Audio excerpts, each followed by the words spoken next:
லைஃப்ல நான் ஒன்னு ரியலைஸ் பண்ணேன். எப்பவுமே எல்லாரையும் ஆனந்தப்படுத்தி பார்க்க நினைக்கிறவங்க தான் இந்த உலகம் அள வச்சு பார்க்க நினைக்குது.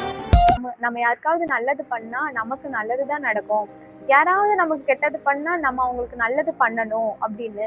இதெல்லாம் ரியல் லைஃப்ல நடக்காத தியரி. அவங்க உங்களை ஏதாவது பேசும்போது நாம இருந்தீங்க அப்படின்னா அவங்களும் அமைதியா போக மாட்டாங்க, அதுக்கு மேலேயும் தான் பேசுவாங்க. ஒருத்தவங்க உங்களை ஹேர்ட் பண்ணாங்க அப்படின்னா நீங்க சைலண்டா இருக்கிறது மெச்சூரிட்டி கிடையாது, நீங்க அவங்களுக்கு கொடுக்குற பெர்மிஷன். அவங்க உங்களை ஹர்ட் பண்ணும்போது நீங்க பேசாம இருந்தீங்க அப்படின்னா அவங்க சைலண்டா போக மாட்டாங்க, இன்னும் அதிகமாக தான் பேசுவாங்க. சம்டைம்ஸ் குட்டா இருக்கிறத விட ஸ்ட்ராங்கா இருக்கணும். யாராவது உங்களோட லிமிட்டை கிராஸ் பண்ணாங்க அப்படின்னா ரெஸ்பெக்டா கிளியரா வாய்ஸ் அவுட் பண்ணுங்க. சொல்லலை அப்படின்னா உங்களோட சைலன்ஸை அவங்க வீக்னஸ் நினைச்சு குனிய வச்சு கொட்டிட்டே தான் இருப்பாங்க. So B bolt. உங்களை ஹர்ட் பண்ணா சைலண்டா இருக்காதீங்க, ஸ்டெப் எடுங்க. அப்போதான் உங்களுக்கு வேல்யூ வரும், சேஞ்ச் வரும்.